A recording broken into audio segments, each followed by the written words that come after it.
Hello students, welcome to my channel Maths with Pannu.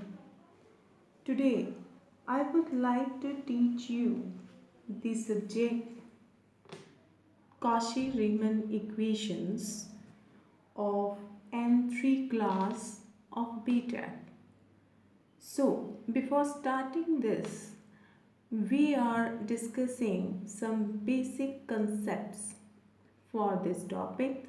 First of all, we study the concept of partial derivative. So students, we have a function of x and y. For example, this is we have a function uxy is equal to x square plus 4x plus 13y. So if we want to take the derivative of this function with respect to x, means we take the partial derivative. So if we take the derivative with respect to x, then y is constant. So the derivative of x square is equal to 2x. The derivative of 4x is equal to 4.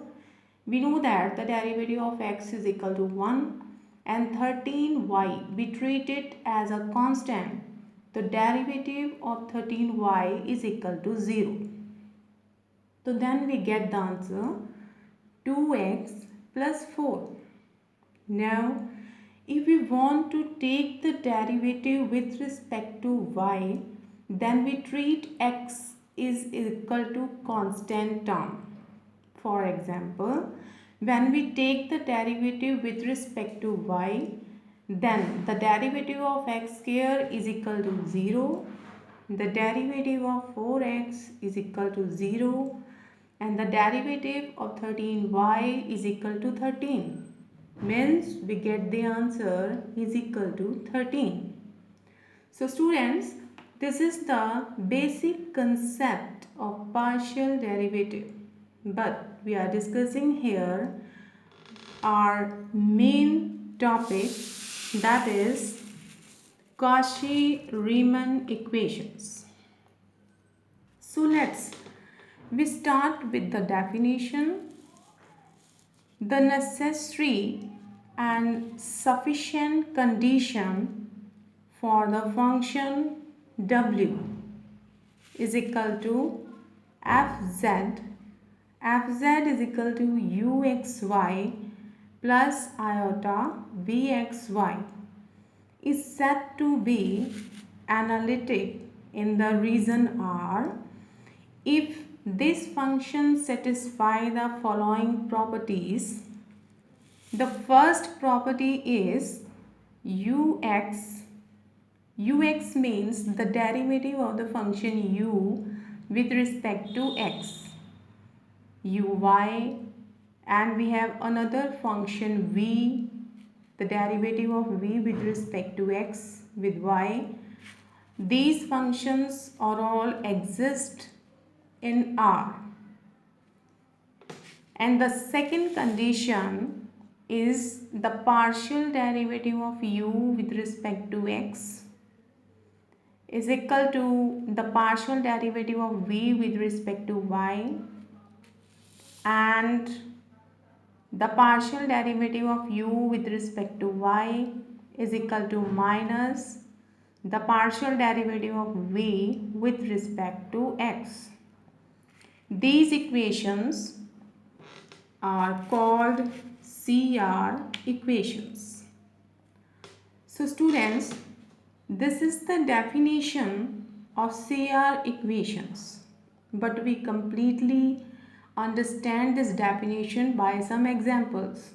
So let's start. We have the first question.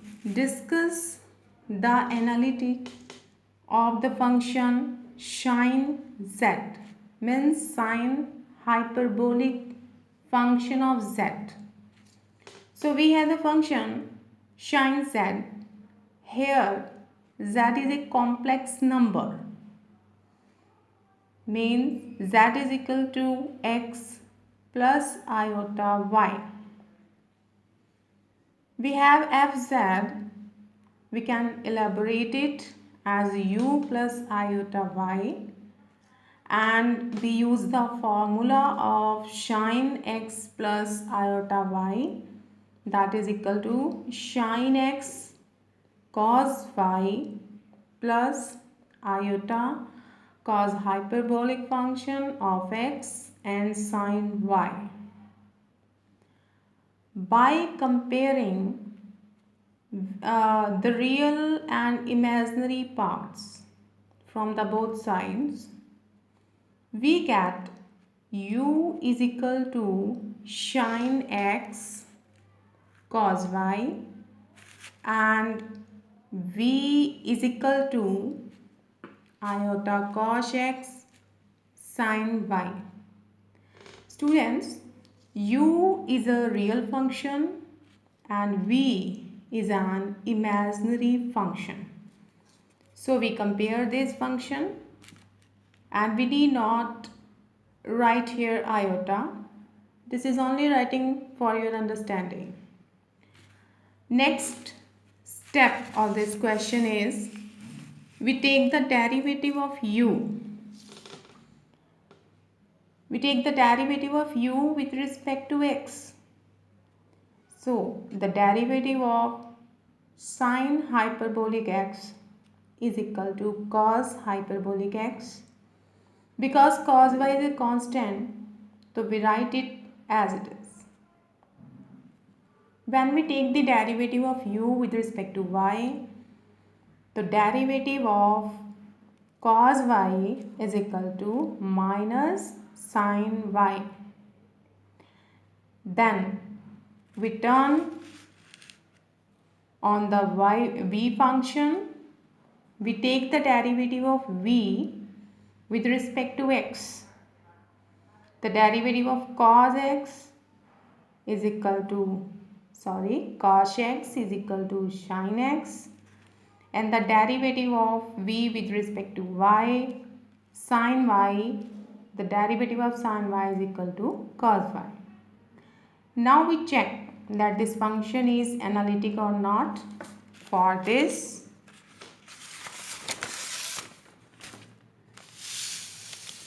yes, we see that the derivative of u with respect to x, we have the derivative of v with respect to y. Both answers are same, you can see, and the derivative of u with respect to y is equal to the derivative of v is equal with respect to x.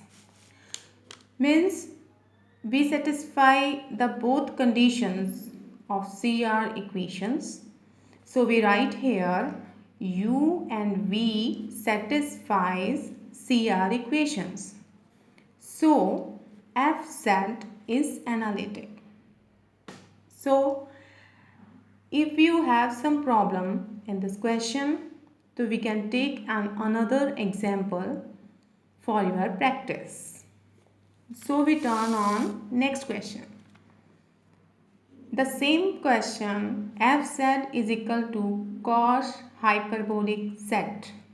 Because z is a complex function, so we write the z x plus iota y. Then we again apply the formula cos x cos y plus iota sin x sin y. We repeat it, the formula is same. Next one, we compare with real and imaginary parts. Then we get u is equal to cos x cos y, and we when compare imaginary function, then we get v is equal to sin x sin y.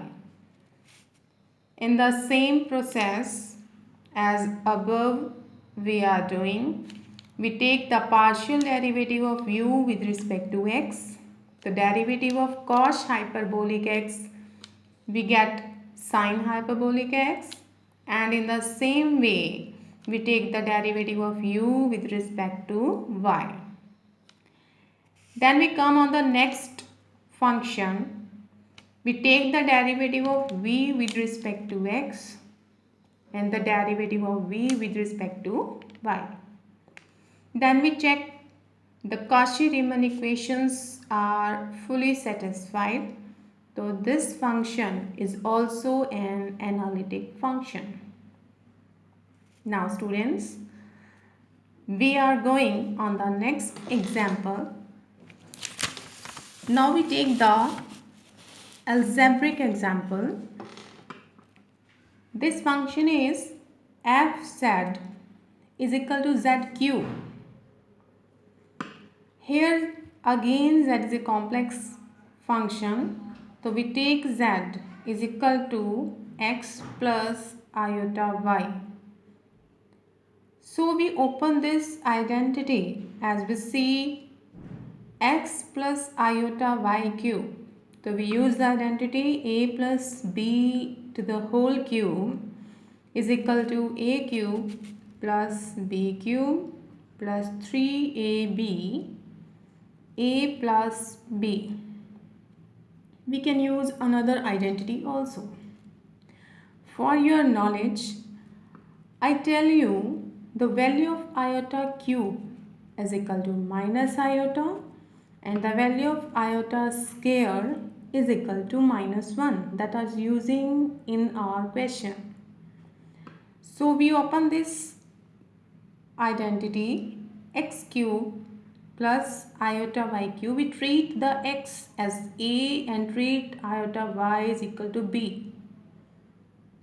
I repeat, we use the identity here and we take the x as a and iota y is equal to b.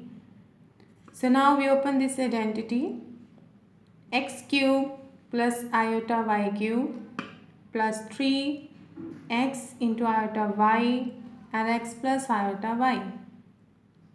So we use the iota cube is equal to minus iota in this question, and in this way we multiply 3x iota y of x plus iota y, and by putting the values iota cube is equal to minus iota and iota square is equal to minus 1. After this, separate real and imaginary parts. Then we get our real and imaginary function. So we repeat the above process. We take the derivative of this function with respect to x and y, and we take the derivative of this function with respect to x and y. Means the derivative of x cube is equal to 3x square and the derivative of 3xy is equal to 3. And the derivative of x cube with respect to y is 0 in this way, and the derivative of y square is equal to 2y. So you can understand that we take the derivative of this function in this manner. So after completing our derivatives, we are checking ux is equal to vy and uy is equal to minus vx. Hence, CR equations are satisfied. So, this is our small topic of CR equations, and we are discussing this topic in the next view. Thank you.